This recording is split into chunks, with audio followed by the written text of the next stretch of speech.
اور پھر بعد میں آنے والے تمام ایوبی امیر اور سلاطین العادل کے ہی جانشین تھے۔ العادل نے اپنے ارد گرد موجود حکومتوں سے مثبت تعلقات استوار کیے اور اپنی سب سے قریبی ریاست سلجوق سے بہتر تعلق بنایا۔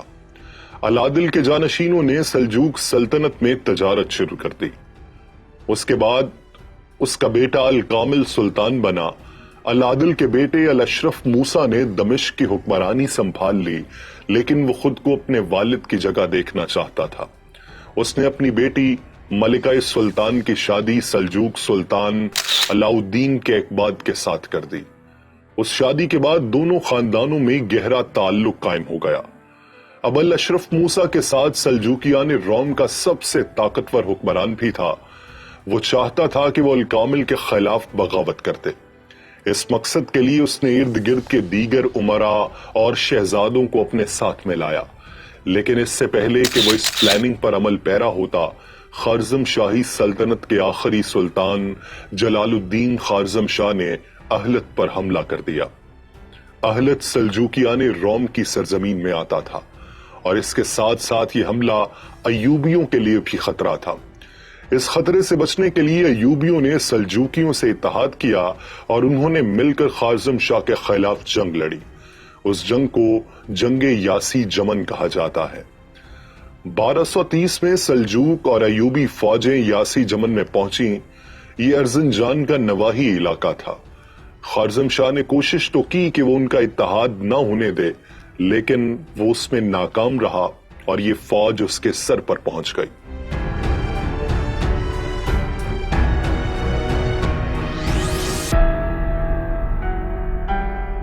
اس جنگ میں سلجوقی ایوبی اتحاد کا سپہ سالار سلطان علاء الدین کیقباد تھے۔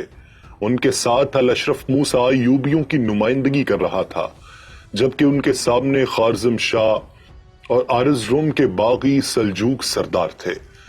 اس جنگ میں پہلے دن تو خوارزم شاہ نے تقریباً سلجوقیوں کو شکست دے دی تھی، لیکن 3 روز جاری رہنے والی جنگ کے آخری دن خوارزم شاہ کو شکست ہوئی۔ وہ اپنے سپاہیوں کے ہمراہ فرار ہو گیا۔ سلطان علاء الدین کیقباد نے ان کا تعاقب کرنے کا ارادہ ترک کر دیا اور اہلت دوبارہ حاصل کر لیا۔ جلال الدین خوارزم شاہ کی زندگی کی یہ آخری جنگ تھی۔ اس کے بعد وہ منگولوں کے ہاتھوں مارا گیا اور خوارزم شاہی حکومت منگولوں کے تسلط میں چلی گئی۔ اور پھر 1243 میں کوسے ڈاک کی جنگ کے بعد سلجوق سلطنت بھی منگولوں کے تسلط میں چلی گئی تھی۔ 1230 میں جنگ یاسی جمن کی کامیابی کے بعد الاشرف موسیٰ اور سلطان علاء الدین کیقباد ایک دوسرے کے بہت زیادہ قریب ہو گئے۔ ملکہ سلطان کی سلطان کے ساتھ شادی کی وجہ سے پہلے ہی ایوبی سلطنت میں سلطان علاء الدین کیقباد کی بہت عزت کی جاتی تھی۔ اس جنگ کے بعد ایوبی سلطنت میں سلجوق سلطان کا رتبہ مزید بڑھ گیا تھا۔ امیر الاشرف موسیٰ نے کوشش تو کی کہ اب الکامل کے خلاف بغاوت کی جائے، لیکن وہ اس میں کامیاب نہ ہو سکا۔ ساری ایوبی سلطنت مختلف ٹکڑوں میں تقسیم ہوئی اور اس کو متحد کرنا بہت مشکل تھا۔ 1237 میں الاشرف نے چند معزز امیروں کو اپنے ساتھ میں لایا، لیکن اسی سال سلطان علاء الدین کیقباد انتقال کر گئے اور پھر چند ماہ بعد وہ بھی انتقال کر گیا۔ اس کے بعد اس کا بھائی الصالح اسماعیل دمشق کا امیر بن گیا۔ کیقباد کے بعد اس کے جانشین سلطان غیاث الدین نے حلب کے امیر العزیز کے ساتھ اتحاد قائم کیا۔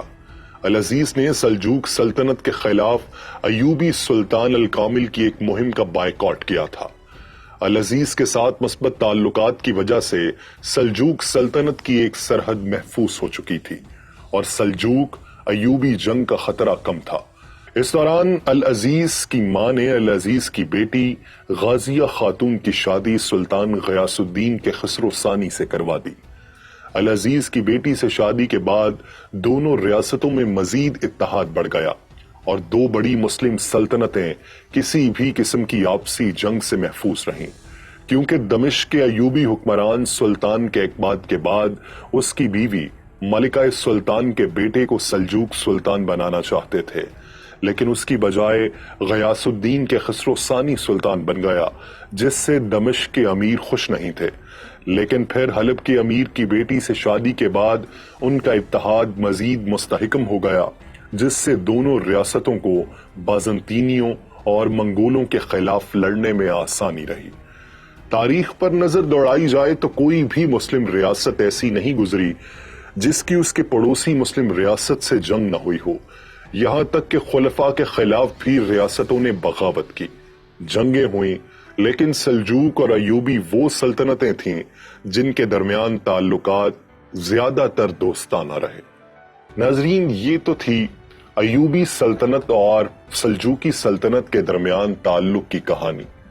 اگر آپ سلطنت عثمانیہ کے عروج و زوال کے بارے میں جاننا چاہتے ہیں، اگر ان کے 37 سلاطین کی کہانی میں آپ دلچسپی رکھتے ہیں، تو ہمارے اس چینل کو سبسکرائب کیجئے اور بیل آئیکن کو دبائیے تاکہ آپ کو لمحہ بلمحہ ایسی معلوماتی ویڈیوز پہنچتی رہیں، اور کمنٹ سیکشن میں ہمیں اپنی رائے سے آگاہ کیجئے تاکہ ہم آپ کی امیدوں پر پورا اتر سکیں۔